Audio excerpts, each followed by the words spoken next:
Olá, seja muito bem-vindo, muito bem-vinda a mais um vídeo do canal Bíblia Diz. Eu sou Fernando Campos e hoje nós vamos estar falando sobre Jesus, Just in Time. E eu quero convidar você a assistir a mais este vídeo. Mas antes eu quero aproveitar, se você está pela primeira vez aqui no canal, para que você estivesse se inscrevendo, né? E também deixando aí as notificações ativadas, né? Através daquele sininho. E também, se você gostar e depois do conteúdo que nós estamos exibindo aqui, você deixasse aquele like, aquele joinha, que é muito importante para nós, sinalizarmos aí para o YouTube qual que é, que estamos, né, melhor dizendo, no caminho certo. E eu agradeço, que Deus te abençoe. Falando a respeito do Just in Time, Jesus Just in Time. Just in Time, para quem não sabe, né, eu como também vim da área de logística, né? O Just in Time foi uma filosofia de trabalho implantada pelos japoneses, né? Que consistia em reduzir, né? A grosso modo significa no momento certo, ou seja, eles colocavam as mercadorias, os produtos ou os subprodutos numa linha de montagem, né? Exatamente no momento certo, não chegava antes, não chegava depois, chegava na hora certa, antes de evitar de parar uma linha de produção, né? Isso posteriormente veio sendo estendido aí para outros ramos, né? Da área da logística e do transporte, né? Então, Just in Time significa isso. E por que eu estou chamando então de Jesus, ou esse vídeo, né? Chamei de Jesus Just in Time? A razão é muito simples, né? E ela é uma expressão que aparece na palavra de Deus, né? No livro de Gálatas, capítulo 4, versículo 4, que quer dizer: vindo, porém, que é o que diz, né? Vindo, porém, a plenitude do tempo, Deus enviou o seu Filho, nascido de mulher, nascido sob a lei. E essa expressão, plenitude do tempo, quer dizer, dá a entender, numa primeira leitura, de algo que atingiu o ápice, atingiu o clímax, né? Para que então acontecesse a vinda de Cristo. Então, a expressão tem esse primeiro sentido quando nós damos uma primeira lida, né? A expressão plenitude do tempo também transmite a ideia de que Cristo veio no momento certo, e daí just in time. Ou seja, aí vamos analisar, né, à luz do próprio texto bíblico e também algumas razões históricas para nós termos ou chegarmos a essa conclusão: será que Jesus realmente veio no momento certo ou não?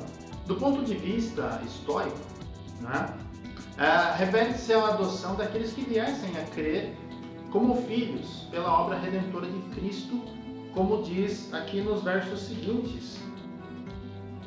Gálatas, então, capítulo 4, versos 5 a 7, na continuidade desse versículo. Para resgatar os que estavam sob a lei, então diz que Jesus então nasceu sob a lei, para resgatar os que estavam sob a lei, a fim de que recebêssemos a adoção de filhos.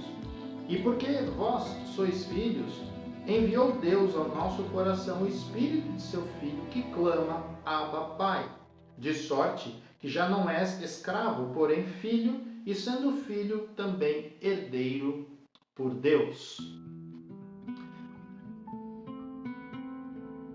Então, refere-se a este caso. Ele está dando um contexto de onde, por que Jesus veio no momento certo. Veio para conceder o direito, né, daqueles que eram escravos no sentido aí, escravos do pecado, para se tornarem filhos de Deus, né? Aqueles que viessem a crer em Cristo e na sua obra redentora na cruz do Calvário.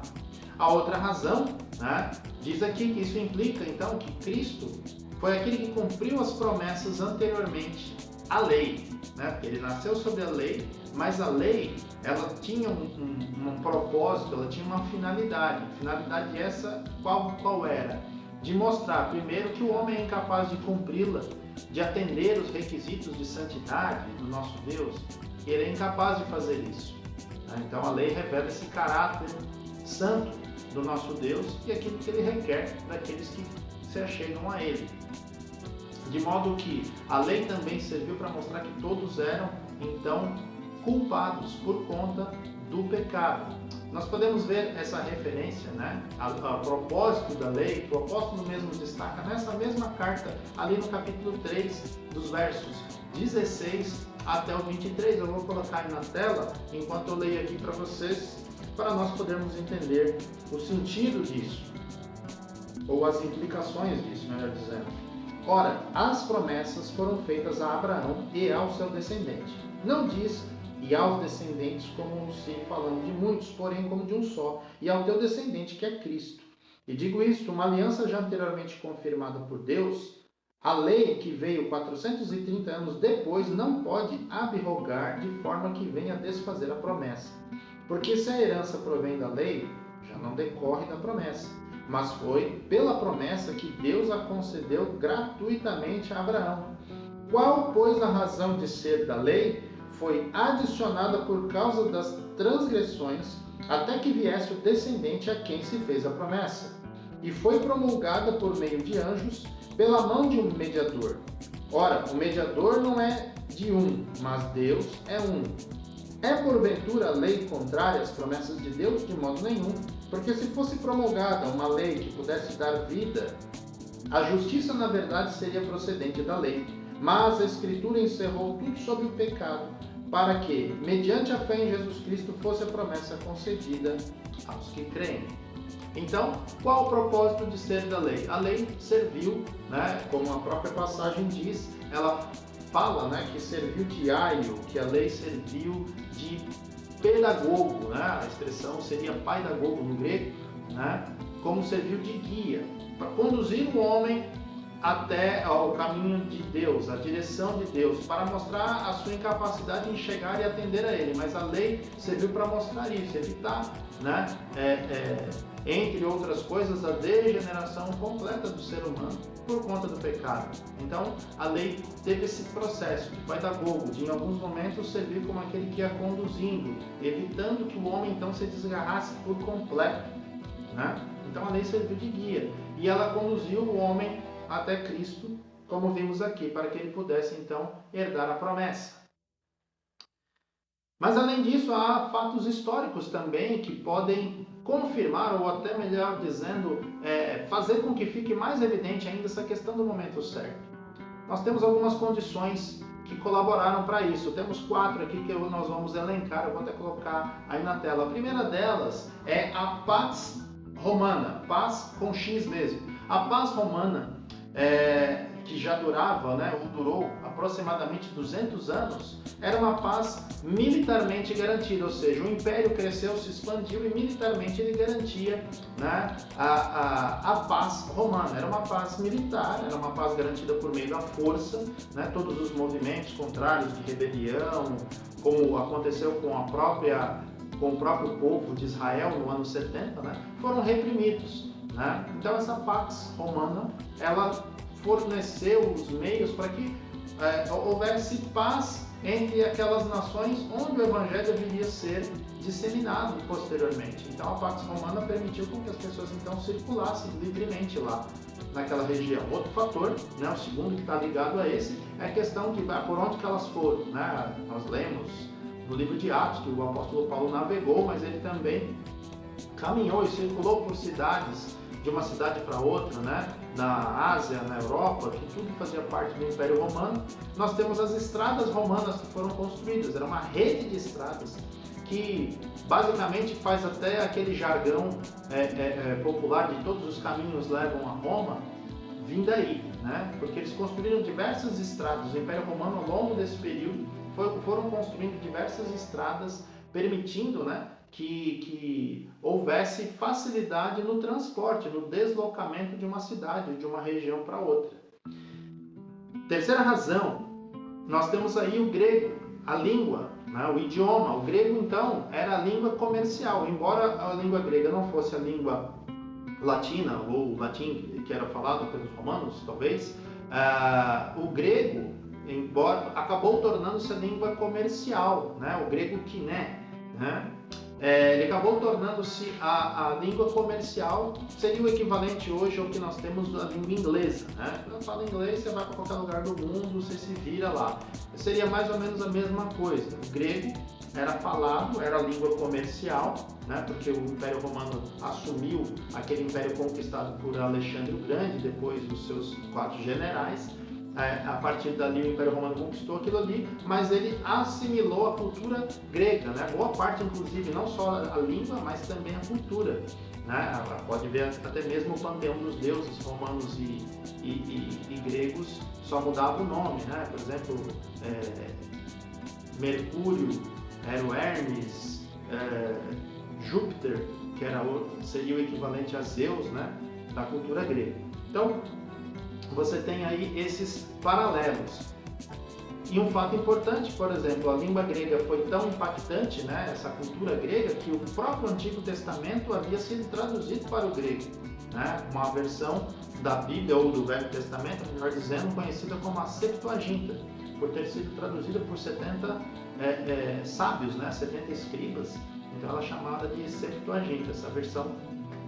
Então foi uma versão do Velho Testamento, traduzido então do hebraico para o grego. E o próprio Novo Testamento, né, foi escrito em grego, né, foi escrito todo ele em grego. Então isso é importante, isso permitiu então que o evangelho se disseminasse, porque a cultura grega, a língua grega era conhecida em todo o Império Romano. Então aonde o evangelho chegou, onde as cartas chegaram, aonde os evangelhos, né, propriamente dito, chegaram, eles foram conhecidos, foram lidos, foram compreendidos. Por quê? Porque era a língua comum, ou a língua comercial daquela época. E a quarta razão, né? Diversas vertentes aí do judaísmo, na época de Cristo, estavam aguardando a vinda de um Messias. Ainda que alguns aguardassem um Messias que fosse um líder político, um libertador político, físico, né, militar, né, haviam outras ramificações que esperavam, sim, não apenas um Messias com essa conotação, né, de libertação do poder, do domínio da opressão romana, etc. E tal. Então havia esse anseio popular, né, essa esperança na vinda do Messias, né, e isso favoreceu também com que fosse disseminado. Quando Cristo fosse apresentado, quando ele foi reconhecido, quando ele chegou, óbvio, não como nação, né, Israel não reconheceu Cristo como uma nação, mas as pessoas que se converteram, a primeira igreja de Jerusalém era formada exclusivamente, né, por pessoas de origem, né, judaica, né, de origem israelita. Então esse é um ponto importante, mas isso serviu então para facilitar, né, a disseminação do evangelho. Então a conclusão que chegamos é exatamente essa. Isso tudo, todos esses fatores juntos permitiram aí a propagação, deslocamento, a disseminação dentro do próprio Israel. Esse é o primeiro ponto. Segundo, né, isso permitiu também, posteriormente, em função até mesmo da perseguição, que o Evangelho se expandisse, como nós temos os relatos no livro de Atos dos Apóstolos, né? O Evangelho, a pregação começa em Jerusalém, se expande, Judéia, Samaria e termina, né, o livro de Atos com o apóstolo Paulo estando em Roma, ou seja, até aí percorrido ou representando todo o mundo, por assim dizer, conhecido daquela época. E então era isso que eu queria mostrar para vocês a respeito de que Jesus então realmente veio no momento certo. Por isso a gente chama, ou usei a expressão aqui, just in time, porque Jesus ele não veio nem antes e nem depois. Ele veio exatamente no momento certo. Espero que você tenha gostado deste vídeo. Até a próxima.